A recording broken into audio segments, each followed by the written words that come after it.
Hey, my name's Alex. Welcome to the MovNat tutorial for stepping under and stepping through. In this video, we're going to take a look at obstacle traversal in the context of getting underneath a low obstacle, or getting through a narrow horizontal space or a narrow vertical space. We'll look at a few variations and a few progressions. So let's get started. Let's start by stepping under an obstacle sideways. Bend your knees, hinge your hips, and shift your weight to the rear leg while reaching across with the front leg. You can shift your weight to the front leg and then bring your rear leg to meet the front leg as you stand upright.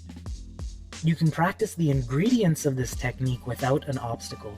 Bending your knees, hinging at your hips, shifting your weight to the rear leg so you can free up that front leg to reach across. Keep your gaze looking forward, your spine fairly straight, and your butt lower than your head. Usually when we step under an obstacle, we're going somewhere, so next you can practice pivoting to face the direction you're going to go next.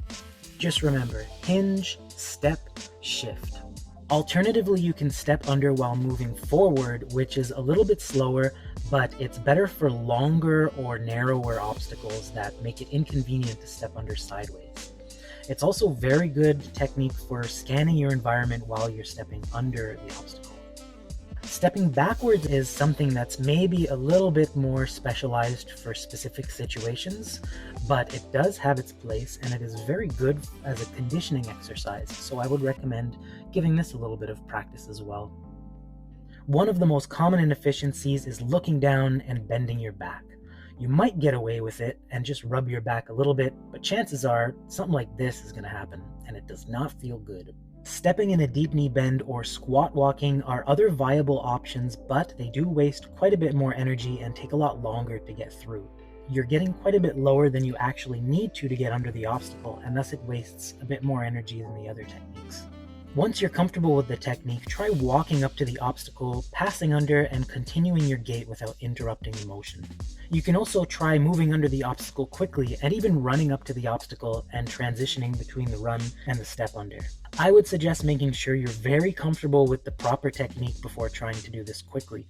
Going slowly helps to rewrite a lot of the bad habits that we have. Now let's take a look at stepping through an obstacle. This employs very much the same technique pattern as stepping under an obstacle, and you're basically stepping both over and under the obstacle at the same time. Again, you're going to start by bending the knee, hinging at the hips, shifting your weight to the rear leg so you can move the front leg across smoothly. Then you're going to shift the weight from the rear leg to the front leg before you end up standing up on the other side and bringing your rear leg into the front. You can pivot as you step through to change directions because you're going to want to step through sideways, but you're going to want to start forward and move into the side position. You can just step to do this without pivoting, which is better in a precarious situation, but the pivot is the quicker option. Once you're comfortable with this technique, you can try getting through a bit of a tighter squeeze. This is going to mean contorting your body in a way that you can get each part through strategically without having to pinch yourself or squish yourself in any kind of way. Again, you're going to want to employ the same kind of technique, but this is probably one of those situations where backwards stepping through might be the way to start transitioning into that. Another progression we can try is stepping through at a quicker pace. This might involve running up to the obstacle and getting through it, or just moving through it as quickly as you can possibly do it well. That's the gist of stepping through a horizontal obstacle. When stepping through a vertical obstacle, we're employing much of the same mechanisms and patterns. You're, again, bending your knee, shifting your weight to that rear leg, and stepping through with the front leg, and then shifting your weight from the rear leg to the front. As you step through, you want to reach as far as you can, and then shift your weight. Leaning the body in the opposite direction as the foot that's taking a step will help you to counterbalance so you can reach a little farther with that foot.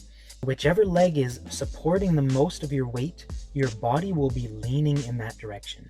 If you have limited overhead space, bending the knee deeply will allow you to get through without hip hinging, which is not really an option. If you have a very narrow space, you can try emptying your lungs completely in order to squeeze through. Again, once you're comfortable with the technique, you can try moving through the obstacle quickly or transitioning from a run to a step through without breaking your gait pattern. You can also try adapting to different shapes as a progression, which is a lot more like what you're going to find in nature. I think of this as human shape-shifting, where I'm seeing a triangular hole and I'm making myself into a triangular peg. There are plenty of variations and progressions for this technique. This really just scratches the surface and gives you something to practice that you can use to explore different avenues. If there's any discoveries you have throughout the practice, please leave a comment and let me know. If you know of any good variations or progressions that I didn't cover in the video, also leave a comment so other viewers can give them a try. Thanks for tuning in, and we'll see you next time.